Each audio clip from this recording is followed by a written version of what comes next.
이번에 취재하면서 느낀 것은 북한과 중국, 러시아가 많이 가까워졌다는 겁니다. 특히 북한과 중국의 관계가 굉장히 두터워졌다는 걸 체감했는데요. 예전에는 중국에 있는 북한 식당들이 대부분 한국인을 대상으로 해서 영업을 했습니다. 그런데 이제는 종업원들이 다들 유창하게 중국어를 쓰고 있더라고요. 손님들도 대부분 중국 사람들이었고요. 나선 지역만 하더라도 경제특구로 지정된 1991년이지만 나선 경제개발이 활기를 띠기 시작한 것은 20년이 지난 2010년부터였습니다. 최단거리의 해양 진출을 꿈꿔온 중국은 동북 삼성을 개발하면서 그 일환으로 나진항 운영권을 확보했습니다. 그와 동시에 두만강에 중국 훈춘과 북한 원정리를 잇는 다리도 건설해 주었는데요. 500억 원을 투자해서 나산 지역으로 들어가는 60km 도로를 새롭게 확장하고 포장하는 작업도 했습니다.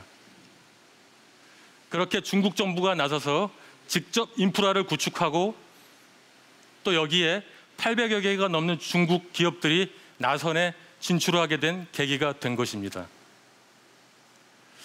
2015년에는 나선에 상주하는 중국 기업인 수가 6천 명이 넘어서기까지 했는데요.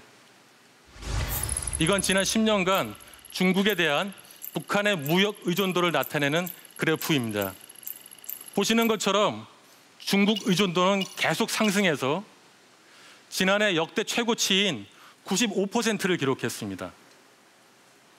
무역을 거의 중국에 내맡기고 있는 그런 상황입니다.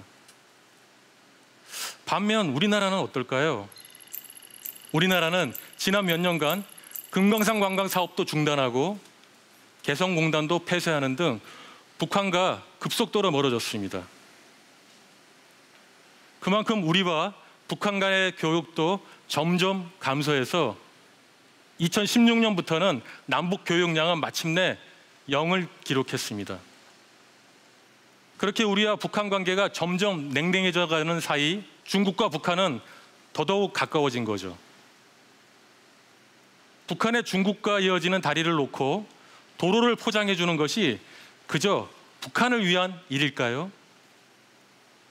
중국은 항만, 도로, 철도를 전방위로 연결해 북한을 태평양으로 나아갈 통로로 활용하는 꿈을 꾸고 있습니다.